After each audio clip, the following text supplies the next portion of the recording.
I'm a local attorney. I work here in Buchanan. I live here in Upshur County. My practice is focused on oil and gas. I negotiate for mineral and surface owners who have oil and gas leases, pipeline right-of-ways, surface use agreements, and things like that. Currently working on several Atlantic Coast Pipeline right-of-way agreements. I've finalized 2 of those already. To the satisfaction of my clients. Some of them are not yet to the satisfaction of my clients for various reasons, one of which is the pipeline is going to be within 150 feet of my client's house, and he just doesn't want that. The main purpose of coming to talk here today is kind of pointing out a couple of things that most people don't realize about the Atlantic Coast Pipeline. It takes a little bit of research, takes a little bit of time to figure out everything about pipeline, and honestly, I don't know everything about pipeline at this point. I was very excited about the pipeline when they first announced it. This one, Mountain Valley, Rover, American Express, a number of others are going in. They'll be very good for the economy of West Virginia. You know, getting the gas out of the ground, sending it someplace where it can be sold, that's a good thing for us. We need the jobs, we need the money. West Virginia is a poor state, and we can certainly use that. The Atlantic Coast Pipeline, it seems to me, is not going to be taking gas from West Virginia at this point. It starts in Pierson County, the Atlantic Coast Pipeline does, and runs through West Virginia out to Virginia. But part of the Atlantic Coast Pipeline project is the Supply Header Project. And the Supply Header Project is going to be allowing the Atlantic Coast Pipeline to take gas from Pennsylvania. Now, the Pennsylvania the pipeline down from Pennsylvania ran about 1 billion cubic feet of gas per day. The Atlantic Coast Pipeline is supposed to do about 1.5 billion cubic feet of gas per day. So we would be taking gas from West Virginia under those circumstances.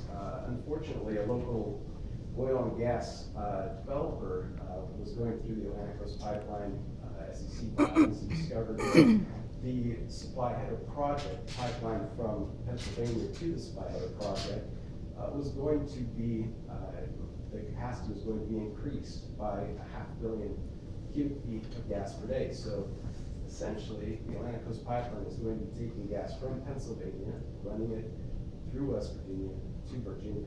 There's very, very little benefit in that to West Virginians. You could say that there's some benefit because gas that's produced in Pennsylvania will now not be competing with gas from West Virginia.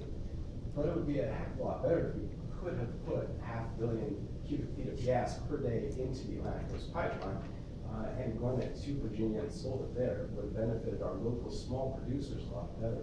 Now our local small producers are not going to be benefiting from the Atlantic Coast Pipeline in that way. The $2 million a year in tax revenue, that's certainly something to consider. We can't discount that. That's going to be good for Upshur County economically. I'm not convinced that the pipeline is overall a good thing for us. I am concerned about pipeline safety. I've done quite a bit of research on pipeline safety since the Atlantic Coast Pipeline was announced. And it's not easy to find the important numbers. It's not easy to find what the evacuation zone is going to be for the Atlantic Coast Pipeline. From what I can tell, it's going to be 3,300 feet on either side of the pipeline. Brandy was saying it's 2 miles, so a mile on each side of the pipeline. Ben couldn't confirm for us what the Atlantic Coast Pipeline thinks the evacuation zone is going to be. And from what I can see, nobody's 100% sure what the blast radius for a 42-inch pipeline running at 1,440 psi is going to be, actually. That's concerning to me mainly because pipelines do explode. And they do pretty much, if you put a pipeline in the ground, it's going to leak or explode at some point in time.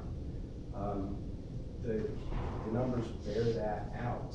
I've been spending quite a bit of time looking at that. And what I found is that a pipeline, over the course of its 30 to 40-year lifetime, expected lifetime, because they extend the lifetime far beyond that 30 or 40 years is going to deteriorate.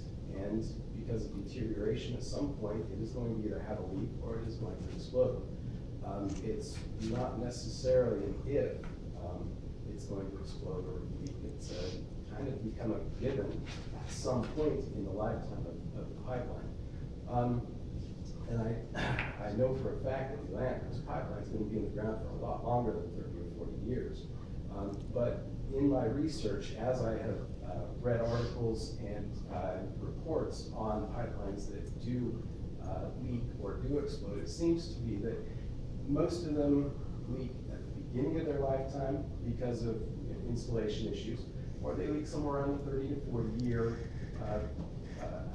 point in their lifetime, because that's when the corrosion has begun to take place. Now, the pipeline people will tell you that they've got a lot of electronic countermeasures in place, and they do a lot of inspections, and they do. But over 70% of the leaks and problems with pipelines are discovered by either a landowner or by somebody walking the pipeline for a company. It's not the electronics, it's not the technology that keeps the pipelines safe.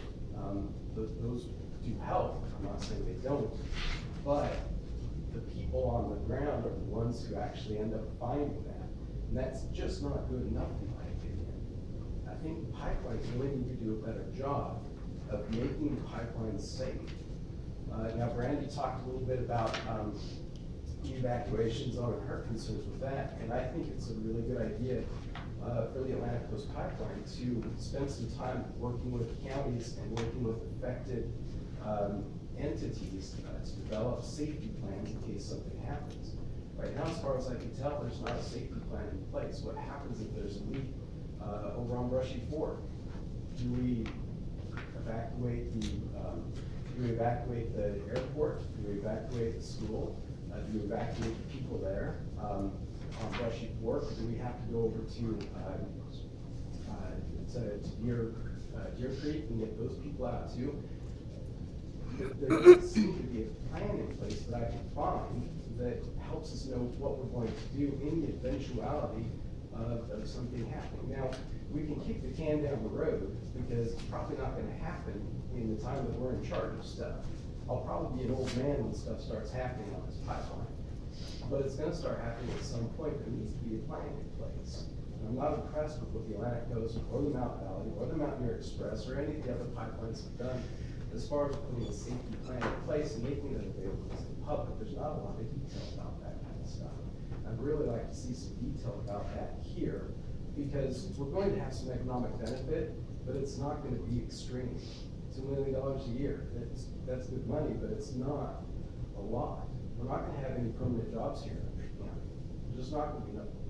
Maybe they'll have somebody cutting the brush here on the pipeline right away, once a year or once every 2 years. But the economic benefits, I don't think, outweigh the long-term risk to the community. Thank you.